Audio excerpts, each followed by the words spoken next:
is secured and tight. I like to blend it on a low setting so it's not too grounded up when I'm ready to mix it with the alcohol. You may want to shake it some, and if it gets stuck a little, it helps to grind up more evenly overall. When it's finished blending, I usually hit the sides of the container to get any stuck cannabis loose. After that, pour the grounded cannabis into the tall mason jar. Then repeat the process until all the cannabis is grounded up. Make sure you don't fill up the jar all the way so you will have room to stir and mix the alcohol. Now that the cannabis is fully grounded up, it's time to add the grain alcohol. It's best to freeze the alcohol for at least an hour before mixing. You should also pour some alcohol into your blender container to get out any remaining cannabis. Shake hard and then mix it into your final container. You want to be sure to add just enough alcohol to barely cover the top of your grounded cannabis.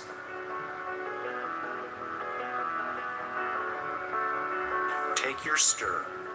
In my case, I used a juicer tool and some chopsticks, and mix the two for about 2 to 5 minutes. Make sure there isn't a bunch of cannabis stuck to the sides of the container when finished. Put your lid on tightly and place the final container in the freezer anywhere from 45 minutes to several hours. After you've frozen your final jar for at least 45 minutes, you want to grab your cheesecloth and place it on top of the short, wide-mouth mason jar. It's good to make a pocket for when you're pouring your juice so that you'll have plenty of room to catch the excess cannabis. You should make sure everything is secure by placing a rubber band or rope around the jar with the cloth. I double-tied the rope I was using just to make sure it's nicely tightened.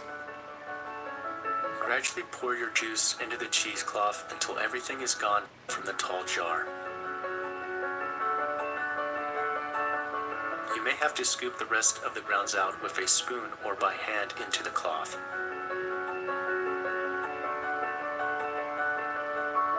I ended up using some more cheesecloth and another jar to strain all the cannabis grounds completely.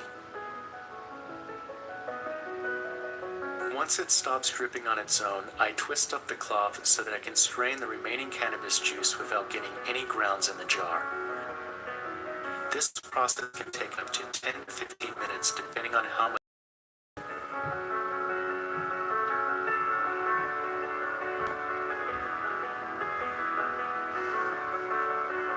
Take the crock pot and fill it up with warm water. Fill up to the point of liquid in your RSO jar. Set the jar in the center of the pot. We're going to do the cooking at a well-ventilated spot. Here I do it at the window. For safety reasons, you will need a strong fan since you want to make sure to blow the alcohol steam out. You want to run your crock pot on high with the window open. I set it as white rice, but it actually doesn't matter. Now you can take a break and let it boil. It usually takes about 3 to 4 hours. Periodically check on your RSO, and you should always stay in for the entire time your RSO is cooking and never leave it unattended. Safety here is the most important, since the grain alcohol is highly flammable. Here you can see the liquid still running, which means it's not quite there yet. We are looking for something really gluey and thick. The liquid you see here contains grain alcohol, which is bad for your health if you digest it. However, when your RSO hits this stage, you should watch it closely and check it every 15 minutes. We are looking for something like this, dark and thick. There is no flow when you tilt the jar. This means all the alcohol has been boiled off. You can use a stick to test your RSO. The texture should look something like this. To consume it, the best way is to purchase organic capsules and put your RSO into it. As to the dosage, it really depends. Start with a very small dosage and fill it out over the next couple hours.